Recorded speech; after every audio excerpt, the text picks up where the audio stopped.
Hello and welcome to UAT Time within the United Countries Special by First Ukraine. You can find us on the frequencies available on our website, firstua.com.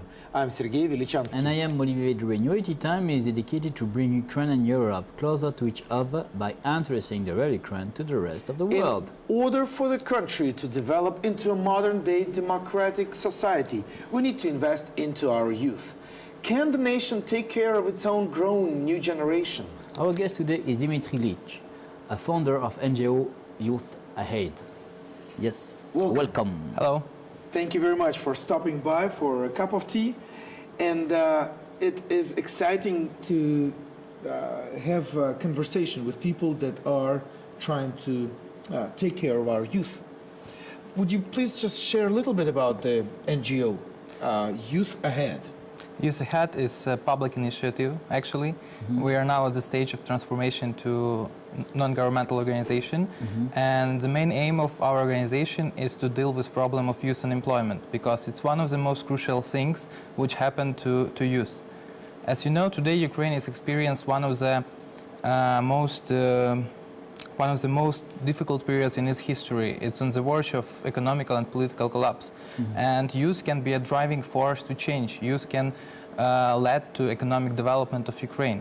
And we need to think about youth to save our country and to... How many % of youth are jobless? In Ukraine, it's about 40%. In Europe, it's almost 20%. No. But let me define by saying youth, what ages are we talking about? It's 15 to 25. 15 to 25. Yeah. But what standards do you use? As far as I know, understand the standards are even up to like 35. You know, the UN standards about, you know, so this would probably increase the number of unemployed people if we are talking about 35. Yeah, of course, it will increase. Okay. It's a huge problem. It's a huge and crucial issue, social issue in Ukraine, because a lot of people are jobless, a lot of people are looking for some hot vacancies, a lot of people are trying to find themselves in the real world. And how you explain that you think also education system is out of fashion, out of date, or what do you think about the reason why we have this problem in Ukraine? I'd like to say that global financial crisis and soaring debt crisis in Europe has hit economy hard, but it's not the only reason to high levels of unemployment. We also made some analysis on problems of unemployment, and we've thought about it a lot. And education, an efficient system of education, is one of the biggest problems of youth unemployment. There is a lag between universities and real life. Sometimes youth just don't have enough practical experience. Sometimes youth just don't have enough soft skills or hard skills, which are obligatory to the employers. How many universities you have in Ukraine? We have more than 400 universities in Ukraine. Well, but let me be a little bit skeptical in this statement, because I want to hear more from you. But isn't the situation similar to when a young person in the States or Europe graduates from the university? He still needs to take time and effort to find a job, and then to, you know, work at that job, and hopefully he's going to work according to his education. Yeah. You know, so what makes us think that our education or our situation is any different than what it is in Europe? Our education is one of the best in the world, but it's still theoretical, not practical. Okay. We have a stereotype in our society that education is just a formality, not an effective instrument in hands of graduate, and it's a big problem. Another problem is a lack of information among youth, because they're not talking too much about themselves, about some job situations or their career opportunities or something like that. They just even feeling lack of awareness of what they're working for or what they are going to do as a real job. But I am agree with you, Sergey. In France, we had these problems, and we still have this problem. That's why we increase the number of business schools, and we increase the number of internships. That's it. At the same time, you are doing your diploma. At the same time, you have some internship with companies. And in France, at the beginning, our education system was very theoretical system. And more now, we try to be more efficient and to have more link with the company, with private sector.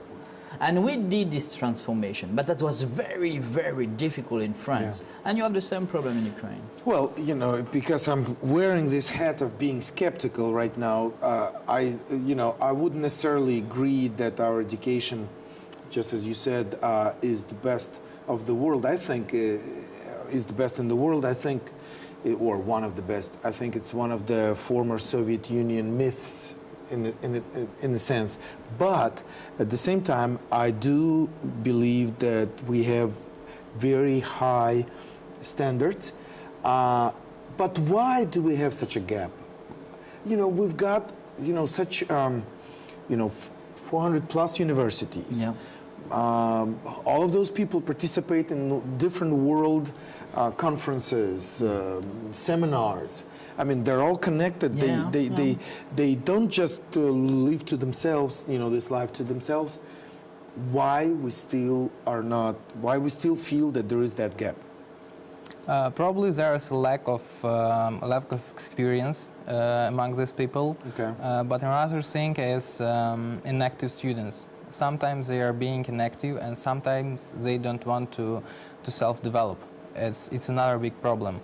But we also have a lot of students who are active, who are trying to find themselves, who are trying to get some internship, who are trying to have a lot of skills and experience to become a professional in what they are doing. But I repeat, in France we had and we still have the same problem with education.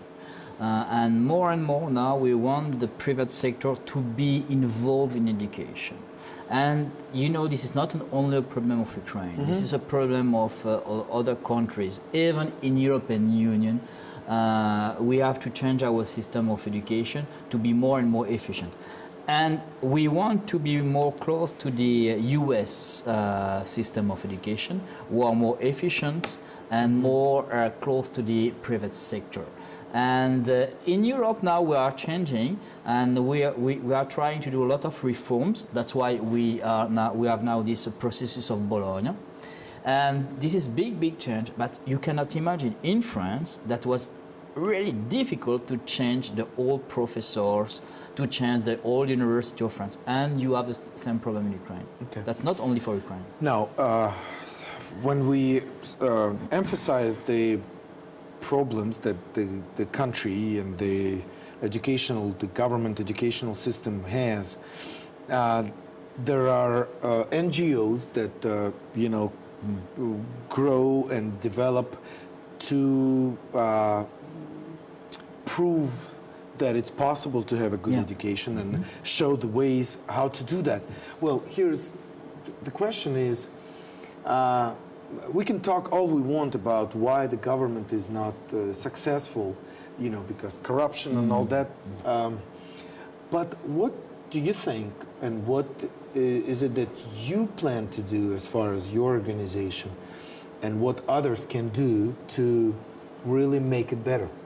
I think non-formal education can be an effective instrument. Also, I'd like to mention about the OECD skills strategy, better skills, better lives, better jobs, better lives, which leads to better skills of their citizens, which the main aim of this strategy is to give a decent job to all students, to give a decent job to all graduates, but the main issue is that these students should be professionals, these students should be well skilled. And non-formal education in Ukraine can give our students economical, can give our students social, can give our students psychological and educational benefits, because it's one of the most effective, one of the most efficient instruments, as we know. And organizations like Youth Ahead or some other organizations, they are trying to protect students from being unemployed. And they are trying to give them relevant skills to jobs. And one of our projects is Career Boost. Career Boost is a simulation of employment process. We are trying to show our students what they will do during their job time. It's a prof orientation. We are showing them how they need to do their CVs or motivation letters. We are showing them how they need to do some assessment centers, and we are showing them how they need to do an interview to a job. How do you do that? Like, do you have one annual conference, or do you have workshops all over the country in smaller, bigger towns, or it's online? How do you do that? What's the mechanic? How does a typical teenager? Does a typical teenager has a chance to participate in it, and Okay, we have some forums or conferences. Okay. It's 3 or 4 days activity, and we are inviting some professionals in spheres of economic, politics, business, and international relations. They are doing lectures. Okay. They are giving some practical cases to our students, and after that, our students are getting some internship. All right. Year ago, we went to European Union institutions like European Court of Human Rights, like European Council, like European Parliament or European Commission. We've been there for 2 weeks in Strasbourg and Brussels, and we had some internship. We talked a lot to European representatives, and our students had a great chance to understand Europe. To think about European Union and Ukraine collaboration, to think about some European values, and to understand how it works from inside. Also, we are working on some conferences in universities, like the Velichanskiy National University of Kyiv or Kyiv National Economic Universities. We had some conferences there with invited guests like Olivier or Bogdan Havrelyshin or Pavlo Sheremeto or other people who are enough qualified to be a lecturer. I was in some of those conferences, some of them. Invited to it's good give to know you are qualified. Yeah, I am qualified. Thank you. All right. And the students were very motivated, motivated. A lot of questions, high level of students, and also I want to underline the fact that you are doing that for free for the students. Yeah, they never pay. Okay. This is for free. That's right. very important. You have to say that on the TV. You do that for free. They are paying some registration fee for organization, but they are not paying our fee for values that we are giving to them. Okay. Yeah. Okay. Now, but my question is this: we're talking about some activities in Kyiv, and yes, definitely it will influence the potential development of the elite in Kyiv, for Ukraine, because we're in the capital. But as far as overall unemployment rate and educational system in the country, where a lot of public schools and colleges are, in the rural areas, we don't influence. How in the world can we influence that? How can we reach out to those little, public educational institutions and, get them involved with the EU programs and other programs? There is a simple answer, but it's really hard to organize it. After all our conferences or forums, we are trying to get some people, get some graduates of our forums involved in social projects.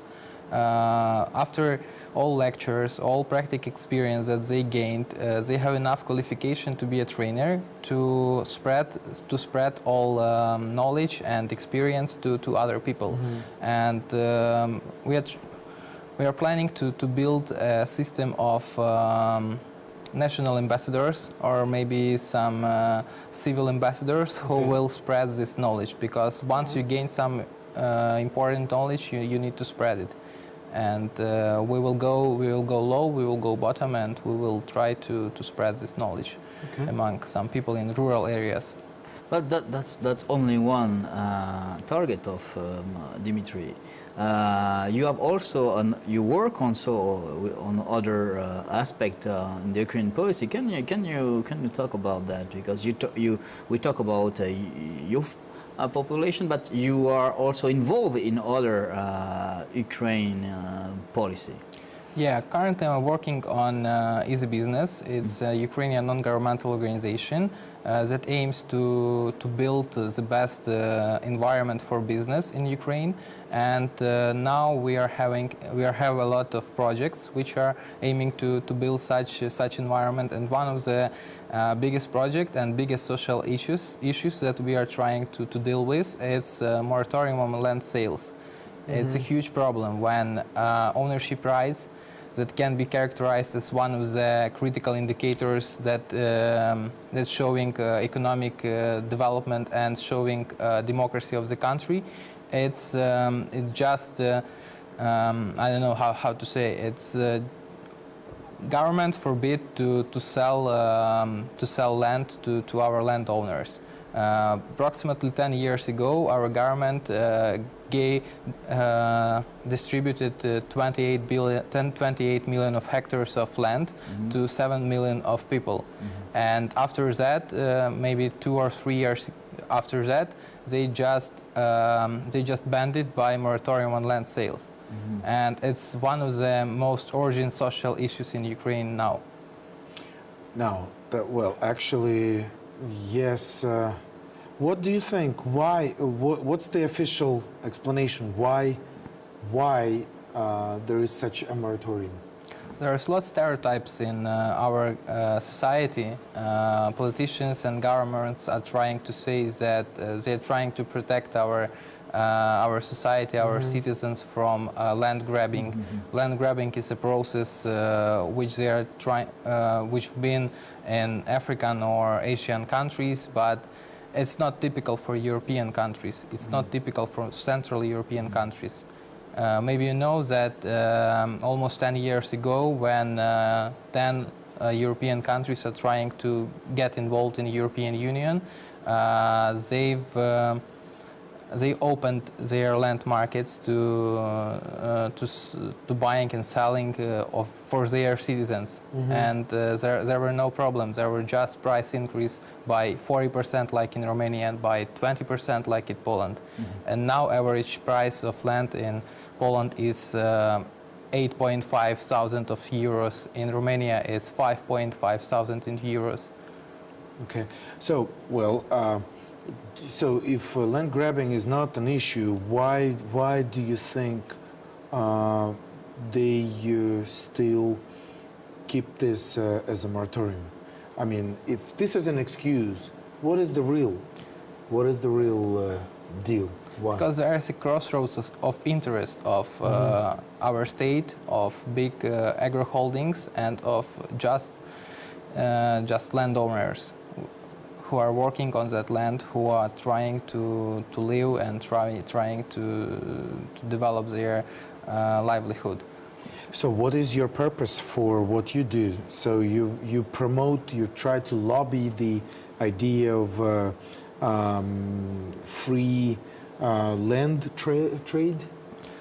We are not lobbying it, but we just made an analytical report with studies of international experience of almost 70 countries around the world, and we are trying to give some recommendations to our country how it would be better. We are not lobbying that moratorium is. We are not lobbying it. We're just showing that in the majority of countries there are no moratorium. In the majority of countries there are no restrictions, and So they are living better than in You Ukraine. do have your point of your position pretty much. So you believe that it has to be liberated, and this market has to operate and function just as any other market. Ukraine is the only democratic country where moratorium on land sales exists. Okay. And it's a huge You're problem. also involved as a young person. You're also involved in fighting against corruption, and in your activities. And how now the young generation feel about corruption? How they face that? It's an interesting question, actually. You know, they don't like it. Yeah, of course. But I want, but I know he's very involved in that. All right. I think nobody likes corruption, and we need to think about it more. And corruption is one of the biggest problems in Ukraine. But we need to concentrate on real activities. We need to concentrate on social issues, on problems which can we change. Yeah, What do you do? Olivier says that Yeah. you're involved in fighting with corruption, like what do you do? What is your work in that? We are working on awareness of people. We are trying to show them that corruption is bad. We are trying to show them that there is another ways they need to go without corruption. And we are trying to show that corruption is one of the biggest problem, one of the biggest issues that should be banned in Ukraine. Because you are right. I know the students are against corruption, the young generation. Okay, but we have to put that in the education. Corruption, we have to show in the education how you can win without corruption, and that can be a good step in some training. Sometimes it's such a profound thing. It's obvious that corruption is bad. Now, I'm asking for maybe if there is a creative way to present the idea, because if you ask any person, is everybody corruption... will say the same. Yes, of course. But the training, the process to involve, to show, to understand, to fight. This is the process. No, if I was a student, what do you mean to teach me against corruption? What do you mean? What should I learn to be not corrupted? I think I can say that I will show the students how you can be successful without bribes. Okay, so without taking bribes or giving bribes? Okay, so now we're talking. So we're talking, two sides of corruption. Yeah. So we help kids and students understand that corruption is always two sides. This is for me a problem two sides of the communication. coin. Yeah, two sides of the coin. Okay, all right. But is there anything you do? What kind of educational or what kind of programs do you use to help promote the awareness against corruption? We are actively inviting some professional speakers to our forums and to our conferences. They are talking a lot about corruption, about consequences, about possible ways to avoid corruption. And the major thing that people doesn't need to give a corruption, to give a bribe, and corruption will not exist anymore. It's a process which has two sides, as you said. It has to start individually. Yeah. That's for why. sure. That was a good sure. questions. Well, yeah. Well, that's true. But then there it comes down again to, okay, if I come to Ministry of Justice and they tell me that it's going to take 1 month to prepare a document that I need tomorrow. But then somebody says, yeah, but it's going to cost this much and your document's going to be done. No, but this is a huge problem now. We know that. It's a huge problem. But anyway, it's true that educational and informational programs need to work, that students and young people need to be aware of. We talked this weekend about some of your projects, And which project you have now? You want to build something in diplomacy? In, Yeah, it's definitely the next project is European School of Diplomacy, because there is a lack of professional diplomats in Ukraine, and we need to think about our future. We need to think about our young generation, and it will be a project which will include practical part and theoretical part. We will invite a lot of Ukrainian diplomats, extraordinary ambassadors, and a lot of people from abroad.